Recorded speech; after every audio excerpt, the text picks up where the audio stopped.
Learn to write Saturday in calligraphy, starting with brush pen calligraphy. The S is kind of a tricky one because it's such a big letter, but this is one style of writing S in modern calligraphy.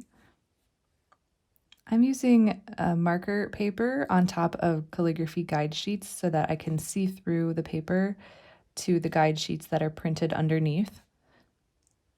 And marker paper is super smooth, which makes it fantastic for brush pen lettering because it's really nice on your brush pens. If you use rough paper, that can be too rough on your brush pens and ruin them. But this paper is super smooth and it's so nice to write on. The T crossbar, you could do it straight or you could make it a little bit wavy. And that is Saturday with brush pen.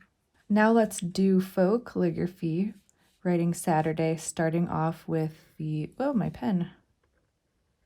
Starting with the base of the letters in monoline. And then at the end, we will fill in, or we'll draw in all of our downstrokes. But I do want to point out, you could always do calligraphy with a regular pen like this and then leave it as monoline. That's like another option for you, is to have monoline script if you have a journal or something where you're writing your letters or your days of the week in calligraphy. You could leave it like this. This looks really nice. It kind of looks like cursive, but you'll notice how often we lift our pen every time the color changes. So you could leave it like this, or you could create faux calligraphy by thickening up your main downstrokes of your letters. So this is anywhere that your pen came in a downward direction, adding that second line to thicken it up.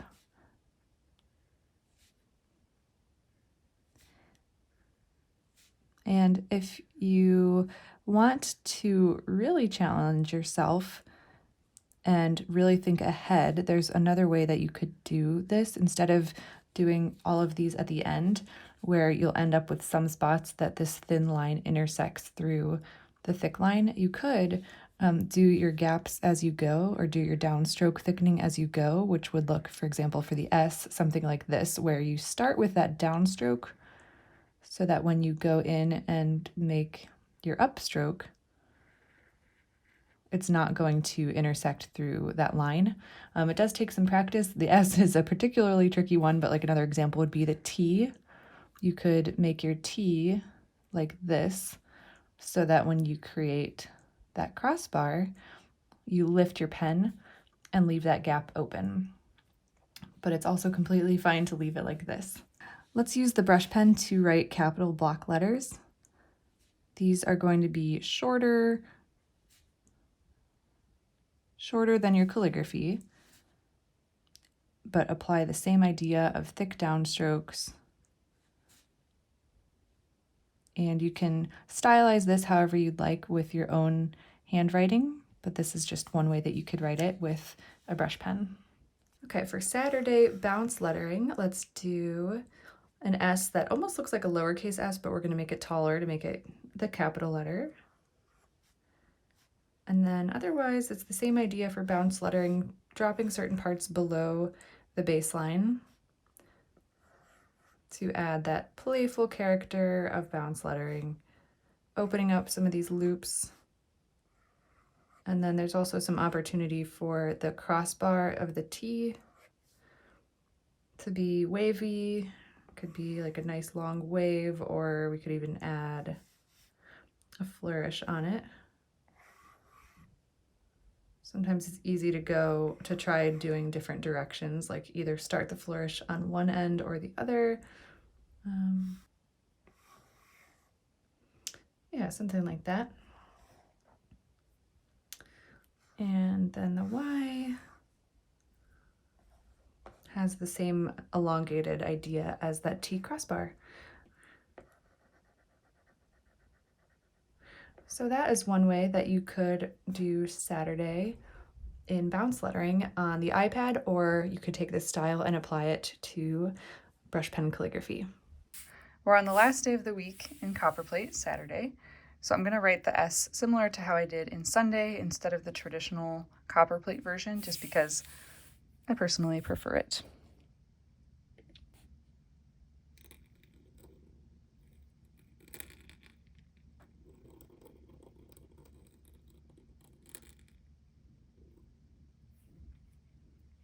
If you ever have skips in your ink right here, I would just come back and touch it up at the end. Don't worry too much about it.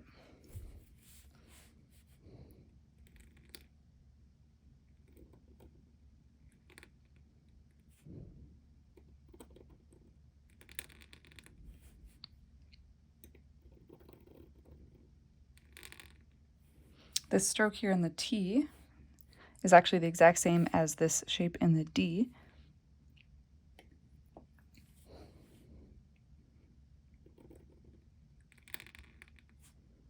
And I'm going to cross it at the end.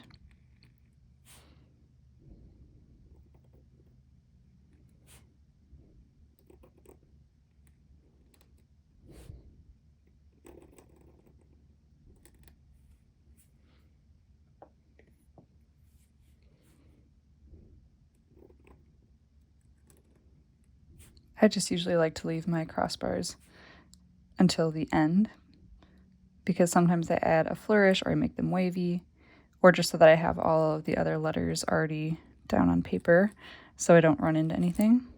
Like for example, if the D was a little bit closer to the T, I would want to make sure that I'm not running into it. Or an easy way to solve that is just making a short crossbar. If I was flourishing this, you could make it a lot longer and wavier.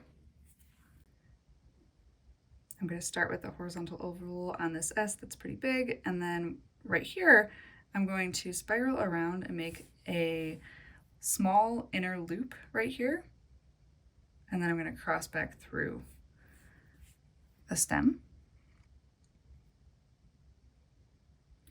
and then continue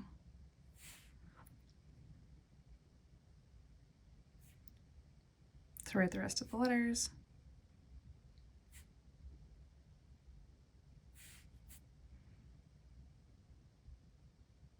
I'm going to leave the D, I'm going to taper into it so that I could add a flourish at the top. I know I'm going to add a flourish on the crossbar of the T because that's a really great spot to flourish. And then I'm also going to leave the Y open for flourishing.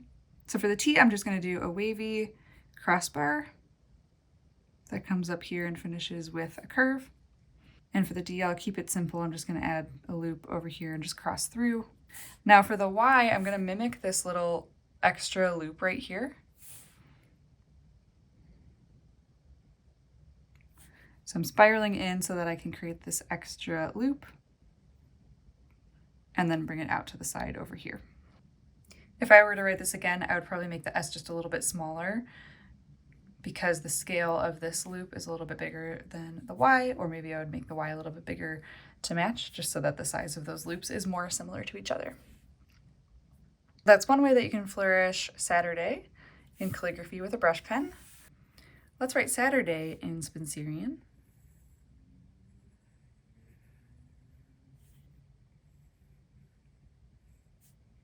Something interesting about Spencerian is that the height of the letters is actually the same as the width, and that's how you can, when you're learning it, you can learn the ratios so that you're making your letters properly.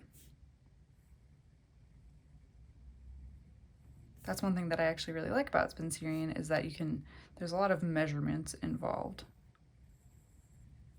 So for example, if you take the height of the letters and then you rotate it, that should be the same as the width. So for example, the width of the U should be equal to the height. You can use this as a way to check for consistency as well. So the height or the width of this oval here, like from where the shade is to where this part is, should be the same.